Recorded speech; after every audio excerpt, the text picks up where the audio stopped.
Hello friends, Nurpur का किला एक ऐसा किला जिसका इतिहास 1000 वर्ष से भी अधिक पुराना है, जो हिमाचल प्रदेश के सबसे बड़े किलों में से एक है, जिसमें मीराबाई का एक विशेष व एकमात्र मंदिर है, जहां भगवान श्री कृष्ण की ऐसी मूर्ति स्थापित है जिसकी पूजा स्वयं मीरा ने की थी।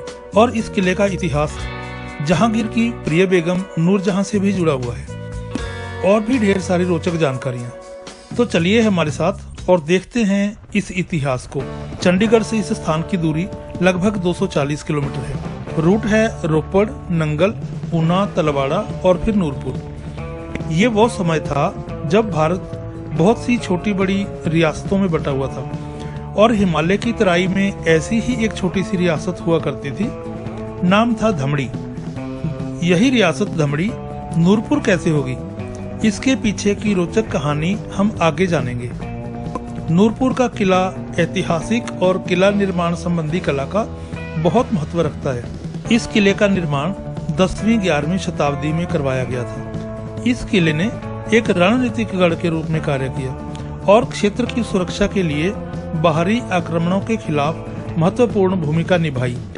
इस क्षेत्र का इतिहास अशांत रहा है, क्योंकि नूरपुर के इस किले ने कई लड़ाइयों और इलाके में स्वामित्व के बदलाव को देखा है।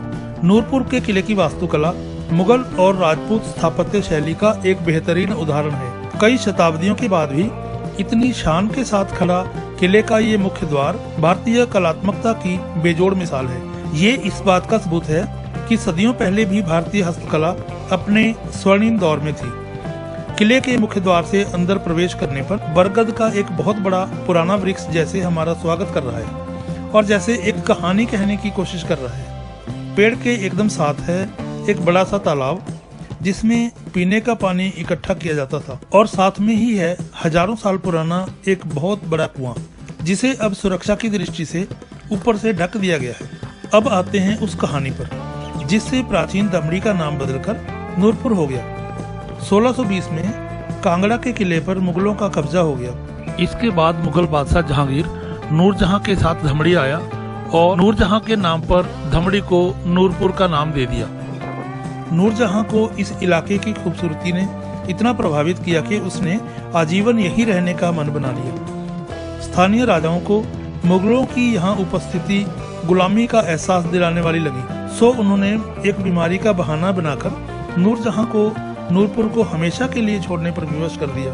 उन्होंने बेगम के आसपास कार्य करने वाले सेवक और कर्मचारियों के स्थान पर ऐसे लोगों को तैनात किया जिन्हें गले पर गिल्हर लटकने की बीमारी थी और इसके कारण देखने में थोड़ा कुरूप लगते थे। नूरजहां ने जब इसका कारण जानना चाहा तो उसे बताया गया कि यहाँ की आबो हवा व पानी के कारण ये बीमारी अक्सर हो जाती है। बेहद खूबसूरत नूरजहां इससे बहुत डर गई और उसने हमेशा के लिए नूरपुर को छोड़ दिया।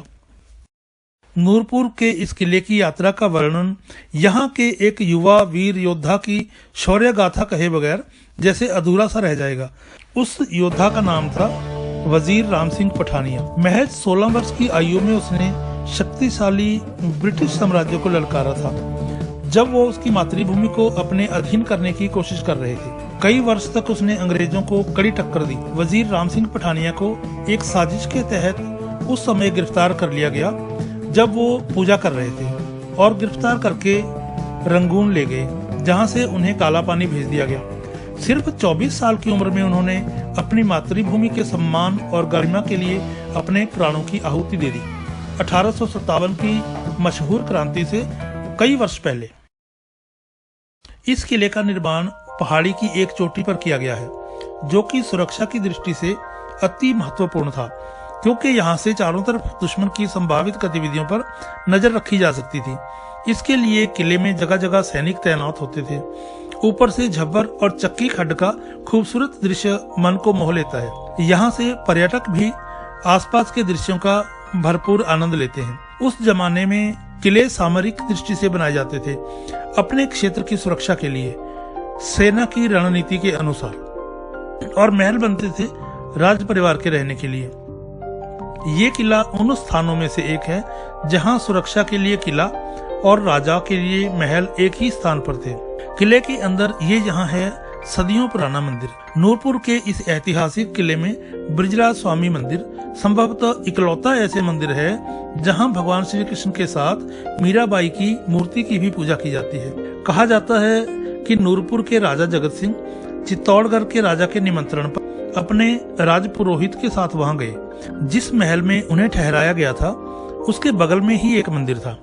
रात्रि के समय जब राजा सो रहे थे तो मंदिर के अंदर से विशेष दैवीय संगीत व घुंघरों की आवाजें सुनाई दी। कुछ पल उन्होंने ध्यान से उस आवाज को सुना और फिर मंदिर के अंदर झांकने का फैसला किया। उन्होंने मंदिर में श्री कृष्ण की मूर्ति के सामने एक महिला को भजन गाते हुए नाचते देखा। इस दृश्य को देखकर आश्चर्यचकित होकर राजा ने सारी घटना अपने राजपुरोहित को बताई। पुरोहित ने घटित हुई सभी घटनाओं की पवित्रता को समझा और साथ ही ये भी कि श्री कृष्ण व मीराबाई की ये मूर्तियां सजीव थीं। उन्होंने राजा को सुझाव दिया कि उन मूर्तियों को चित्तौड़गढ़ के राजा से उपहार में मांग ले। चित्तौड़गढ़ के राजा ने खुशी खुशी ये मूर्तियां राजा जगत सिंह को उपहार में दे दी। मीरा की मूर्ति अष्टधातु वो भगवान श्री कृष्ण की मूर्ति काले राजस्थानी पत्थर की बनी हुई है। महाराजा जगत सिंह ने इन अलौकिक मूर्तियों की स्थापना अपने दरबारे खास में करवाई। जिस स्थान पर महाराज का राज सिंहासन हुआ करता था उसी स्थान पर इन मूर्तियों को स्थापित करके यहाँ मंदिर का रूप दे दिया गया। दीवारों पर भगवान श्री कृष्ण की लीलाओं का चित्रण भी करवाया गया। ऐसा माना जाता है कि ये वही मूर्ति है जिसकी पूजा मीरा किया करती थी। कहते हैं इस मंदिर में आज भी रात के समय नाचती हुई मीरा के घुंघरुओं की आवाज सुनाई देती है। देश विदेश से पर्यटक यहाँ ब्रिजराज स्वामी, भगवान श्री कृष्ण और मीराबाई के दर्शन करने आते हैं। पहले मुगलों के द्वारा की गई गोलाबारी में इस किले को बहुत क्षति पहुंची। फिर अंग्रेजों ने 1849 में बहुत नुकसान पहुंचाया। इससे भी जो कुछ बचा था उसे 1905 में इस इलाके में आए भारी भूकंप ने बर्बाद कर दिया। इसकी वजह से यह किला खंडहर में तब्दील हो गया। हालांकि प्राकृतिक आपदाओं, समय की मार और दूसरे कारणों से ये किला बर्बाद हो रहा है। फिर भी दीवारों में बने हुए गहरे आले, सजावटी मेहराब और धुंधली पड़ती जा रही चित्रकारी आज भी प्रमाण दे रही हैं कि कभी कितनी भव्यता रही होगी इस स्थान की। वीडियो को देखने के लिए धन्यवाद। अच्छी लगे तो वीडियो को लाइक और कमेंट करें, दोस्तों के साथ शेयर करें। ऐसे ही कुछ और जाने अनजाने स्थानों की वीडियो को देखने के लिए चैनल को सब्सक्राइब करें। फिर मिलते हैं एक नए वीडियो के साथ। धन्यवाद।